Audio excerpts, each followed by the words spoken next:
Welcome to Real Chat with Kat, the podcast that's all about real conversations for real transformation. I'm your host, Kat Pulcinelli, professional speaker, MC, and best-selling international author. Here, we tackle the tough stuff, the mud that we all have found ourselves in. We talk about the pivots, the challenges, and the victories that shape our lives and our businesses. From overcoming trauma and finding your voice to navigating life's unexpected twists, we get raw, honest, and open. You'll hear from inspiring guests who share their stories of resilience, healing, and growth. Whether it's breaking through emotional abuse, embracing self-worth, or thriving in entrepreneurship, you'll find connection, empowerment, and the tools to keep you moving forward. So grab your favorite drink, settle in, and get ready for stories that hit home and conversations that make a difference. Let's get real together. Hello, everyone, and thank you so much for joining me today on this episode of Real Chat with Kat. I am so excited to have you here with me today, and I am so excited to introduce my next guest. I feel like it's been forever since we've had a time to catch up, but she's such a beautiful being with so many things going on and really loving what it is that she does and what she's passionate about. So, Colleen, thank you so much for being a part of the podcast today. Thanks, Kat. I'm so glad to be here. And it was awesome to catch up. And it's incredible to me how much in a short period of time, both our lives and the paths we were on have shifted and changed. And that's just the beauty of it. When you make up your mind and you decide you want to do something, you just start going in motion, and then everything just the universe starts pulling it all to you, and everything just starts happening so fast. You just have to have the faith and the belief to take the leap. That's it. Yes. Oh, I 100% agree with that. And it's so funny is that I have to repeat that to myself all the time, because even though I can go back and say, I've seen it happen here, I still get in that space of like, but it's not going to. And you're like, so it's so funny how you have to continually be like, yeah, but this has happened before. It's going to go but like you said, 100% decision. So as we roll into that, then what was your 100% decision? What is it that you do? Give us a little bit of background. My gosh, I've been in corporate America for 30 years. I retired out of corporate America back in 2018, 19-ish. It was kind of in between those 2 years that I retired out of corporate America, but I spent a good 18 years in franchising. So I learned how to be a business advisor. I learned how to negotiate leases. I learned how to take a business from zero to hero in a startup, right? So I'm blessed that I had the opportunity for all those years to be able to have that skill set, to learn new things, to be curious, to try new things, and make so many friends in the franchising world during that time. So when my husband and I were looking to expand his company, Phoenix Drone Pros, in the last few years, we've tried to hire drone pilots, throughout the country. Mm-hmm. And the quality of videos or work we would get back, we were like, no, that's not the level at which Phoenix Drone Pros is, and delivers to our clients.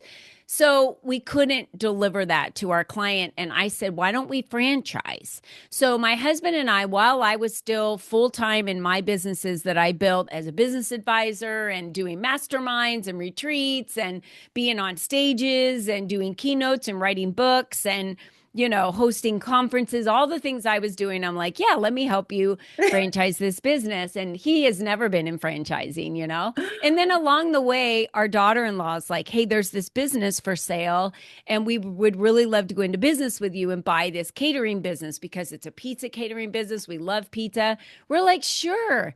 So I'm like, yes, the whole way, right, to all these things, not to even mention that was one of the 7 kids. We have 13 grandkids. So lots of games, lots of fun stuff in the evening, lots of dance recitals going on, football, baseball, basketball, you name it. I could go on and on, gymnastics, dance. It's so much fun.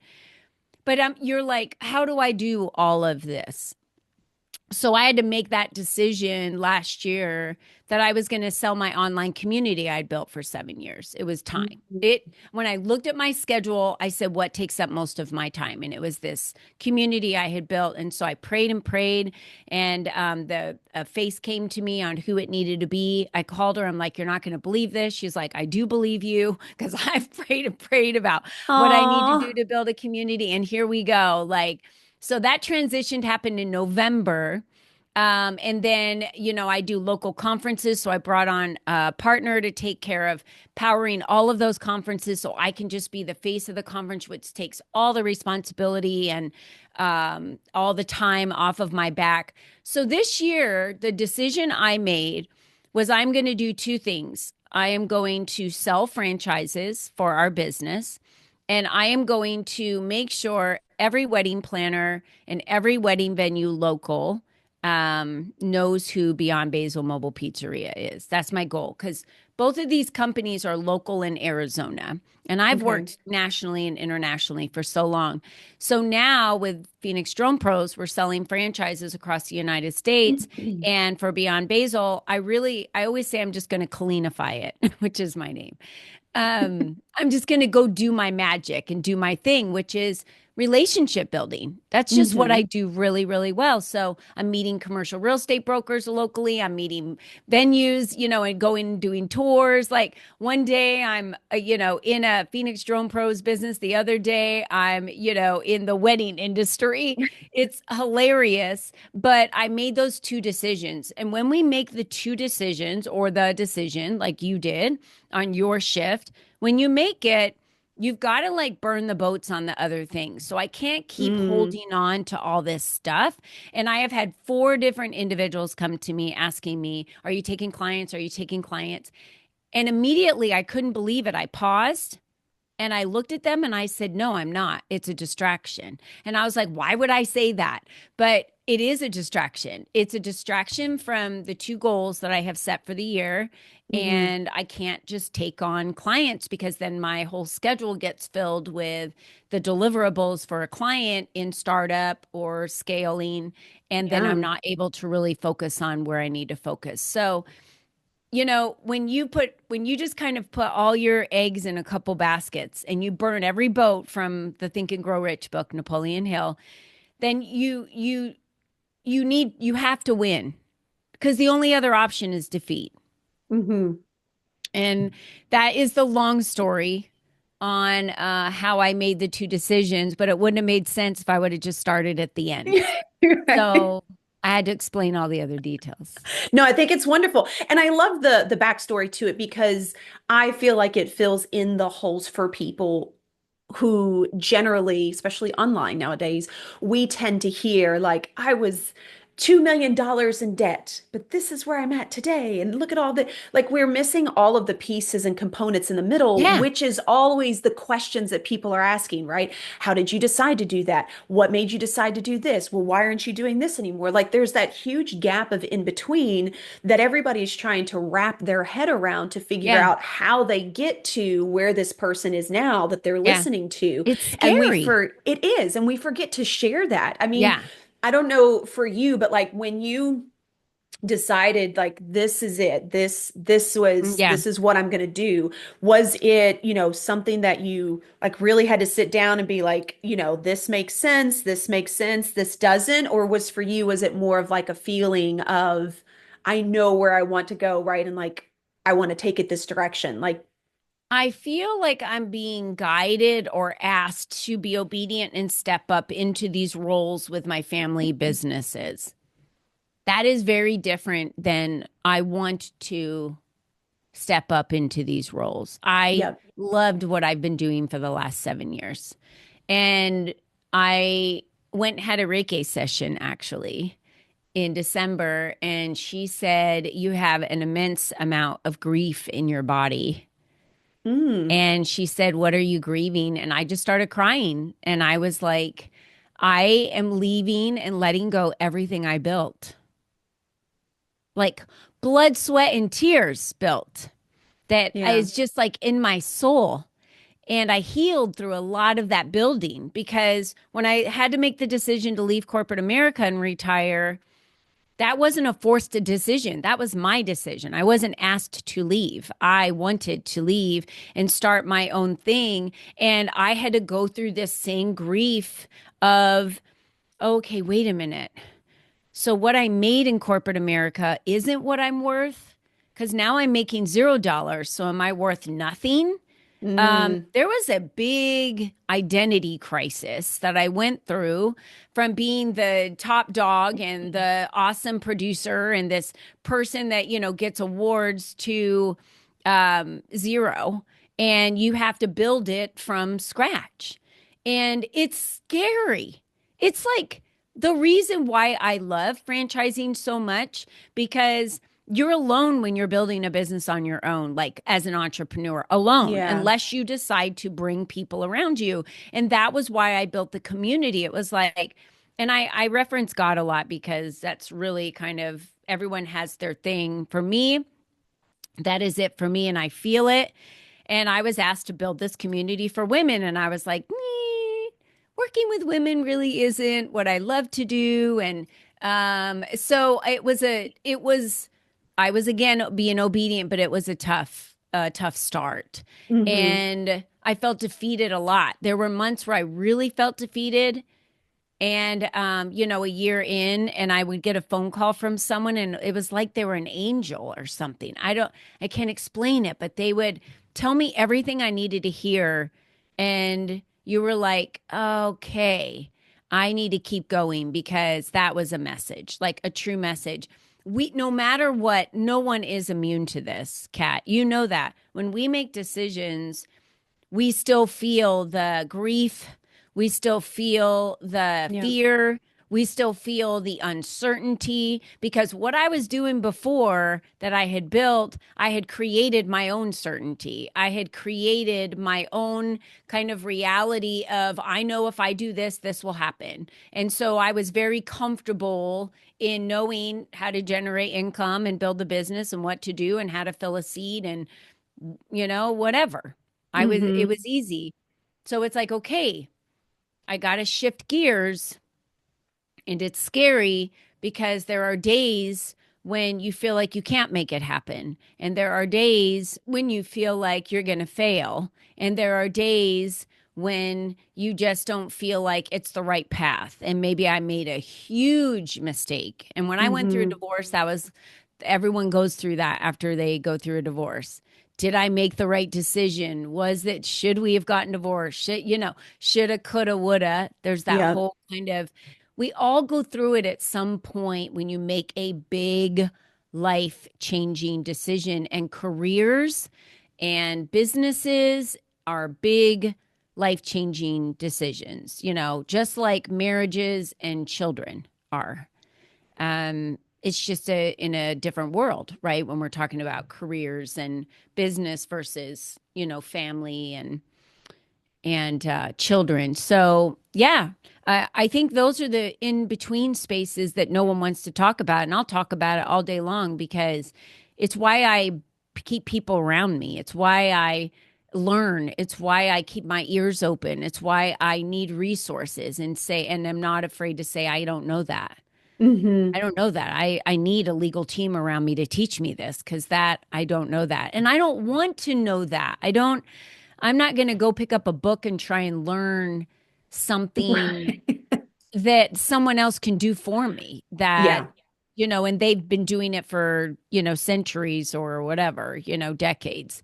So yeah, I mean, I guess I'm more like the female version of the Henry Ford, I want to have people around me that can tell me what I need to do or um I call them the who's that know the how. They're who are the people that know how to do it, connect with them, hire them, work with them. And I just believe in that. There's just really no other way to get where you want to go. I remember the conversation you and I had, and it was about speaking and being paid and getting on stages. And we had a long conversation, and I was like, you just have to it's about starting to know the who's that know how to do the hows, and you're asking that question every time you're on the phone with someone, and that sparks up another conversation, and that person has a little bit more information and a little bit more information. So I think we just need to be curious when we shift. But there has to be faith and belief. It's like the foundation that keeps you motivated, keeps me motivated. Hmm. Oh my goodness. And there's so much to unpack, like just in this space, because going back to, when you made the decision is like you said, it wasn't that like I wanted to and I needed to help the business. Like it was a decision that I felt called to do. And I think that sometimes we get stuck in that in between of trying to figure out what does that mean, right? Do I really want to do this because I want to do this? Or am I like, no, I should because it's this person and I love them. And like being able to separate that. And I think that that comes back to like you were talking about in corporate when you chose to leave and then you didn't have all of that outside validation, all of those awards, Mhm. all of those things, you really do have to get into a space of coming back into you. And that is super hard for a lot of people. That was one of the hardest things I think I ever had to do when I was going through my own journey, which was reconnecting with my body and the emotions in it and actually knowing what they felt. I mean, bless my poor my poor spiritual coach, because I would have these moments and I'd have these breakdowns and I was like, but I want to push through. And she's like, great. So where do you feel? And I'm like, I don't know. Like it's that immediate, like you Yeah. want to push it off because especially for like people that have been in unsafe situations, right? We tend to like separate ourselves from that because every emotion Yep. scares us to the point of not knowing where it's going to take us next. And you talked about this as well as the uncertainty. And there's uncertainty in so many aspects of our lives, but there's also a lot of uncertainty for how we feel about ourselves and being willing to accept and go through that to see Mhm. where it takes us. And I think that that rolls into like when you were talking about grief and what you were going through. And this is something that I have recognized as well is every time that I have transitioned or added to or shifted my business a little bit, it is like this moment where I almost feel like I'm teeter-tottering, where I'm like, oh, but this is who I am. But it's like, but this is the new version. And it's not that you are throwing them away. It's just you are elevating to something else, but it does take your body like this moment of like, how do you detach from what you were and appreciate it and then be ready for this next unknown challenge? Yeah. And I just think that, like you said, one, it's scary as hell to do every single time. And there's such a beauty in it because you learn so much about yourself, you learn so much about people around you. And I think that it also ends up being easier to create boundaries. Like you said, Yeah. you could have taken on those coaching clients and you were like, no, that's a distraction. Whereas before, that was who you were at that time, that is what you wanted Yeah. to do. And you got to a place of completion in your life for what you had done. And I think Yeah. that a lot of people don't realize that because we have been programmed to, once you start it, you have to fulfill it all the way to the very tip top. And that was a really hard one for me to understand as well, is like, did I complete what I came here to do in regards to like the components? Yes. Did it fulfill me at that time? Yes. Do I feel like I need to keep doing it? Well, no. Okay, well, then you have completed that path, that journey, or Mhm. whatever it is that's lied in front of you. And now it's time for you to move to something else. And like that is okay. And I think that was one I had to pound in my brain for a really long time, that it's like just because you decide to do something now doesn't mean that's what you're going to be doing forever. It can always shift, it can always pivot, it can always transition because you are continuing to grow and change, which then opens up more doors of what you want to do, or you're in a different season in your life. Yeah. Yeah. It's so true. And I think that we need to be aware of that. I was talking to someone today and he said, when the outside of your life looks like everyone thinks it looks great and fine, maybe you have the house or the family or the money or the cars or whatever people judge what they think fine looks like, right? Yep. From the outside. He said, but then inside, you're just not satisfied. You're just not happy. And I think it's because I asked him what his why was on why he does what he does to help people achieve selling their businesses, or buying businesses. And he Hmm. said, I just wasn't happy with what I was doing before.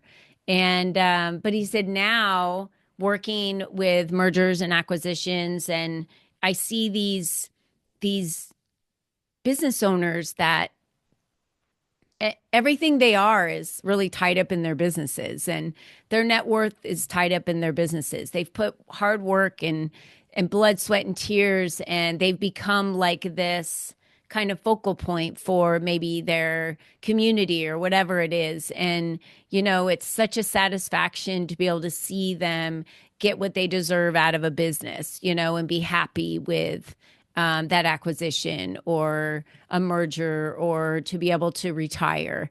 And I think we need to remember in life, because so many of us were so driven by those things that I talked about, what people see our life, from the outside looking in. And, Kat, you and I could get into domestic violence forever, and people might look in from the outside of a house and think everything's so great, but it's not behind closed Mm-hmm. doors. And there's a lot of abuse that's, happening. We have to remember in our lives that what's the most important is safety, security, love, family. It's unfortunate that money is such a high driver in our society. It really is, because it would be so great if just the basics like food and shelter were covered, because then, that would be, everyone has to work so hard, it feels like, for them to make a way for themselves in life. And it hurts our family unit. It hurts marriages. People are Mm-hmm. traveling and they're gone all the time, and it affects their marriages. And I think it comes down to when we make decisions, like I had to make this decision. It was not all about me. It was about what is best in the long run for my family, what is best in the long run for my grandchildren, what is best in the long run, not only for the legacy or wealth of the family, but on top of that, for, being able to work with my husband versus us working separately. There's a lot to be said with that, working close with Mm-hmm. your kids. So, when you measure things out, and I'm just looking at it from a financial standpoint, yeah, I'm gonna be able to generate more wealth for the legacy of the family, what I'm doing today and what we're doing versus what I was doing before. But there's just this love and passion for what I was doing before. So I need to realize that I'm not letting everything go. I'm that person. How do I bring that into the industry I'm moving into? How do I bring Mm-hmm. that? So when I talk about Colleenifying things, how do I bring that love, that family, that feeling of community, all those things that I create for people? That is a skill set of mine. How do I bring that into what I'm doing more? Ooh, I love that.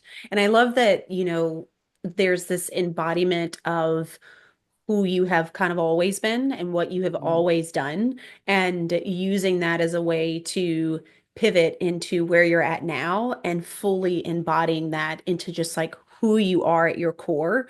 I know that that was a really hard one for me and for a lot of people that I've talked with, where especially coming from like the corporate space, we have that kind of mask that we still put on. We're like, oh, but we enjoy it to an extent, but there's still that mask that you're showing everybody. And then you're still being somebody else at home or with friends and everything else. And it still becomes extremely exhausting. And then you're almost tearing your identity apart of trying to choose which one you want to be. Yeah. Whereas I feel like the space that I'm in today and the space that you're in, like I am who I am in front of absolutely anyone who comes in front of me. And if that's a problem for you, so be it. And I'm okay with that. I don't feel like I need to be a certain way, look a certain way, act a certain way in order for people to take me seriously, because I know that whomever it's supposed to reach, whoever it's supposed to connect to, wherever it's supposed to impact is going to get that, right? And I feel like that's the same way in what you're doing now is the ability to say, like, yes, I love doing this, and then this is what I feel called to, and this is going to drive that impact. This is going to drive that passion. And you get to have a beautiful ripple effect out into your family, Yeah. which is better than any, in my personal opinion, financial legacy, because you are making a difference in your grandchildren's lives, which will make in your great grandchildren's lives for the way that they decide to move forward in something. And to me, that's how you start to create change Yeah. in your own world that then pushes out more because of the people that they end up touching. So I'm curious to know then, as you were kind of going through all of this and making these decisions, have you ever had any type of practice or certain things that you've done to kind of help you come to these understandings, come to these conclusions, or lean into that little bit of a nudge that you know you're feeling to where you can fully embody it? Yeah. I mean, I say fit body, fit mind, fit business, right? So, and I really believe in that. The more that I take care of myself, and that would be for mental clarity, my mental health, as well as for my spiritual health, as well as for my physical health. I think those are all important. So I've always been a really healthy eater. That plays a huge part in my energy. It plays a huge part in the sustainability that I have in eating healthy. Same thing with moving my body and working out. I've always been drawn to that. So that on a regular basis during the week really helps my mind. It helps my body feel strong. It helps my mind feel strong. And then I really am a spiritual person. So I read scriptures in the morning. I pray in the morning. I really feel like connecting and spending time with family is also another practice that we can do as individuals that help fulfill us internally. So these practices are the things that I think are important in all of our lives that Mm, we need to have, is whether it's plugging into a social circle, plugging into a friend circle if you don't have kids, or if you do, plugging into your kids circle or your grandkids circle, whatever that looks like. How do you get time or get that kind of lift of a spirit back? And, for instance, we took one of our granddaughters, she just turned 22. We took her out for her birthday last night and spent 2.5, 3 hours with her at dinner just talking. And she looked at me and she was like, it's just so nice to just sit and talk because her life's really busy. Our life's busy. So we don't see each other that often. She's 22 years old. You never get to see a 22-year-old. If they're six, their mom will bring them over. But if they're 22, they're not. So she just made the comment of how nice it was. And I just felt how great it was to just catch up on her life and see what her plans are and what she wants to do and have her ask questions. And sometimes we can give her advice, because we're wise because we're older than she is. And it's just so, what's the word I want to use? Like, it's breathtaking to me to see the world through the eyes of a 22-year-old, you know, um, and what she thinks and the things that she doesn't know yet and the things that she's scared about. Um, it really is just there's an appreciation you get for being older and wiser at that point, I think, because I wouldn't want to go back to being 22 at all, ever. But we have to have mentors around us. I talked about knowledge and learning and resources and knowledge and learning and mm, resources.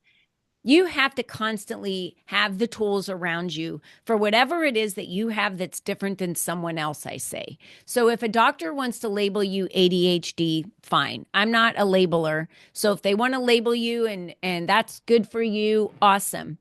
I say, what tools do you need because you're different? So my brain works different. I call it organized chaos. I can be extremely productive, right?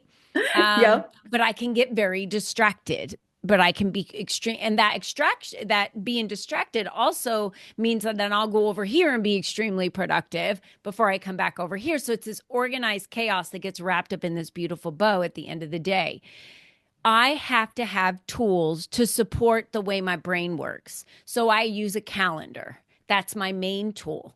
And that calendar is what I follow every single second. So when I was telling you earlier what my schedule looked like, I know exactly what I have to do every minute of today based on who's on my calendar, projects I've put on there, and I will follow that calendar because that's the commitment I made to myself of what I Mhm. need to do, and I'm not going to let myself down. And I'm shocked at so many people that say, why? I mean, I use a calendar too, but what do you do if you don't follow it?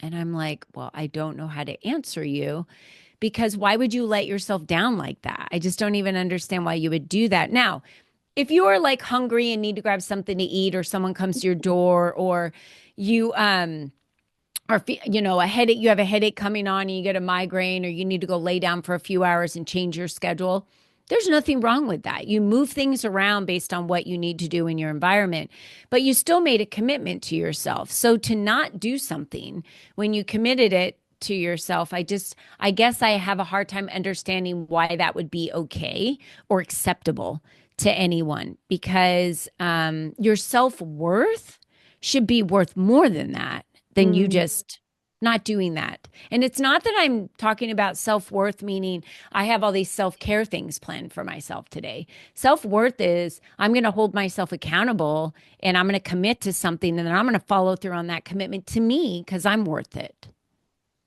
I love this so much. Like, like I want you to repeat this because it is so imperative, and it's so interesting that we tend to put everyone else in front, and we want them to commit and we want to be there to commit to them. But when it comes to commitment of ourselves, like you said, following your calendar, that's a commitment to yourself.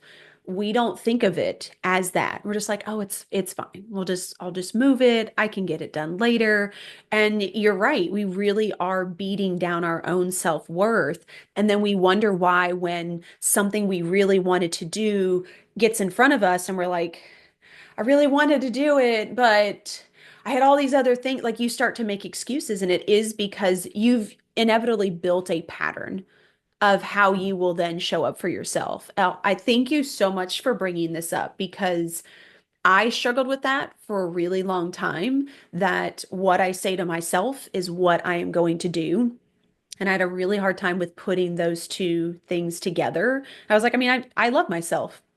That's self-worth, right? That's what that means. And it's like, no, just like you would commit to other people and you don't want to let other people down for things that you've promised or things you said you were going to do. It's the same thing with yourself. It's just you don't always feel that internal feeling of like, oh, what if they get upset with me? Because you're not going to feel that to yourself consciously. So you're just like, oh, it's fine. Oh, see, I would. I'd beat myself up. I'd be like, why didn't you just do that today? Now you got to do it tomorrow, you know? I always ask myself the question, if I'm procrastinating, why am I procrastinating on this? Mm, And usually, if I get down to the nut of it or the root of it, it winds up being because I don't have the knowledge in some area that I need. So I'm struggling to get this task done. I yeah. don't like doing this task because I just don't like it. Maybe there's a fear based in it or whatever it might be, right? Some people do not like to make phone calls. If I have it on my like calendar, I'm going to make phone calls, call our customers, thank them for being part of our business. I actually love those calls. They're the funnest calls to me because people love to hear from you when you're just saying thank you so much for being a customer. They love it. Yeah. And my husband's like, "Oh, I would just dread that." You could put it on his calendar every day for 3 weeks and he would never get it done. So I think we have to identify, why am I not doing these things on my calendar, and why am I Yeah. not committing to myself? And that's really the number one thing when it comes to accountability. So many people think, and there's programs out there. I've ran them for accountability because so many people need other people to feel accountable to. It's like going to the gym. If you need to go to the gym with a friend, or you need to go to the gym when a class starts at 9 a.m. and you need to be like Orange Theory where you enroll 24 hours in advance and then you don't get your money back. You're committed because they're holding you accountable, because they're holding your money hostage and they're holding the time. Right. And so your spot's in the class. And if you don't go, you don't get your money back. But Mm-hmm. how sad is it that in today's society, it has to be that extreme to get people to be accountable to what they say that they're going to do? That you got to pay the money, you don't get the money back, and then the time is reserved and you have to do it 24 hours in advance. I'm the type of person that can just wake up and turn on my Lululemon mirror and do a workout because I committed to myself to do the workout, and I don't need to drive to the gym and meet someone and be accountable and make sure I show up at the same time every day. So, and I believe there are people on all levels of spectrum for that. Meaning, if you're still working on it, there was probably a time when you needed others to help you be held accountable. And Yeah. then when you shift careers, or become a mom, or when things change in your life, you might need to go back to having someone hold you accountable to things because it's new Yeah. and it's scary and you don't have the knowledge. So you're like, oh, I don't know this. So the reason why I'm not pursuing it is because I don't know it and I don't know where to find the knowledge. I mean, today with AI, right? Everyone can ask any AI app for any Yep. information at Yeah. all to learn how to do something. And I keep forgetting that's there all the time. I forget I it's do the there to same ask thing. those questions. And someone last night, I'll give you an example. My 22-year-old granddaughter said, well, I have conversations with ChatGPT. And I was like, what does that mean to have a conversation? She's like, oh, well, you can talk to it. It talks back to you. And I was like, really? Because I use it on a regular basis. I didn't know you could talk to it. She's like, oh, yeah, it knows where I live. It knows how old I am. It knows what car. I was like, I don't even know if that's a good thing that you're telling me right now, that this AI knows that much about you. I feel like I'm a little concerned, you know? But that's the world that she's living in, right? Yeah. That's kind of the world in which she was raised in, which looks way different than my world, where we didn't have cell phones, Yep. when I was a kid. You didn't Yeah. even have clean water. You just drank out of the hose. No one knew. Just We didn't do drink out bottled of the water hose. back then. Are you kidding me? Yeah. So I guess that's my point about it is we need to make sure that if you really want to be successful and that's your goal, you have to identify what success looks like to you. And then once you've Mhm. identified what it looks like to you, and my success is going to look different than your success Yes. in our lives. And it's not always about money. Time, energy, and money to me are pretty equivalent on the way that I would weigh them. And so many other people think, oh, no, I would, spend my time more than I would money. And it's like, well, if I can throw money at it faster than wasting 4 hours of my time, like my housekeepers or, anyone that does my lawn, or I'm trying to think of all the Hmm. things that I partner with people to help me do. I have someone build stuff in Canva for me. I never build anything in Canva because it would take me 4 hours. It would take them 10 minutes. Yep. And I partner with all of those people in my life because I get to do what I love and what I do best, and they get to do what they love and what they do best. And why don't we Hmm. partner more with people like Mm. that in our Yeah. lives? You know? Yeah, I think it's just because we haven't been taught that like Mm. partnerships make sense, right? We are Yeah. taught to like you're supposed to do it and you have to be everything and you've got to make sure you handle this. And I love the partnership. I think that makes and I was that person. Like I handled everything. I did everything for my kids and took care of everything for my house and da da da like everything. And now I'm just like what do I not have to do? Right? Like, can we order groceries and it gets delivered to the house? Yes. Phenomenal. I don't have to get like that I saves partner with so Instacart. My gosh, my Costco order just comes to my door. And I thank them so much. Thank you so Oh, much it's for, the and they're thanking me yes. because they get to be out there making money and doing Yep. their own thing. And there's so many ways for people to make money today, right? Yeah. They need that. So I agree with you on that for Yeah. sure. I am no longer the 100% I will do it all. I agree with that 100%. Okay. So, Yeah. uh, I have one more question for you as we come to a close. since we've talked about everything from making changes to pivoting in life and realizing what now is more important here than, what it was, and kind of pushing through all of that. And thank you again for, really sharing like that muddy middle that we all go through. Is there anything you'd like to leave the audience with? A quote, a piece of advice, anything like that? I would generally say a quote, but I think what I'm really feeling encouraged to say today is find what your happiness is, period. Your happiness is going to look different than someone else. And success, people say, oh, when you're successful, you're happy. It's the opposite of that.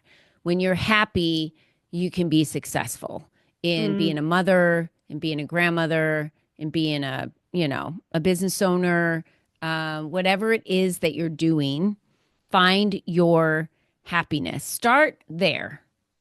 You've got to find what lights you up. What is the happiness that brings you joy, and do more of that, whatever that is. This country, this world would be a very different place if we were happier.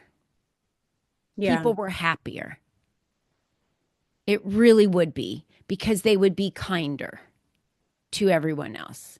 So just dig down and find that happiness for you.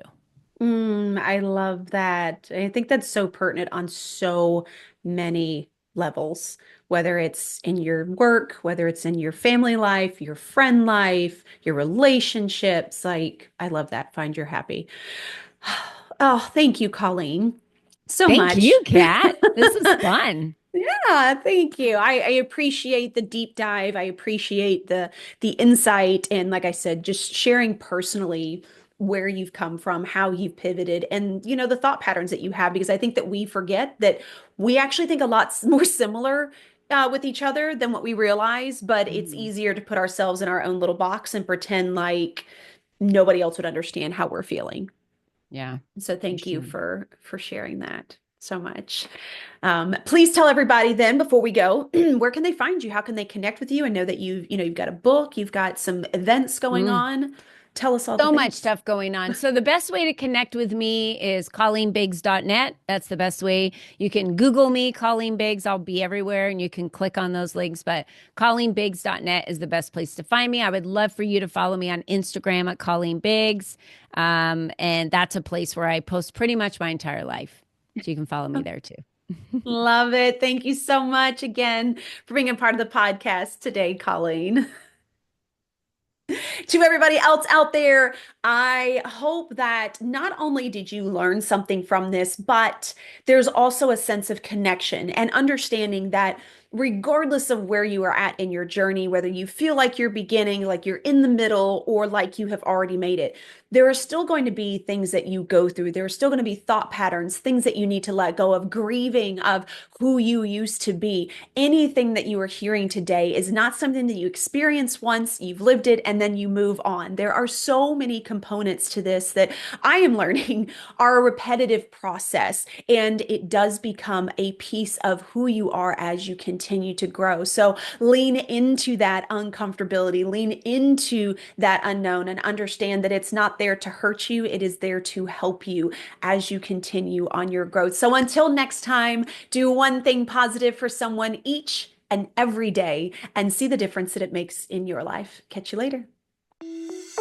Thank you so much for tuning in to Real Chat with Kat today, where real stories meet real solutions.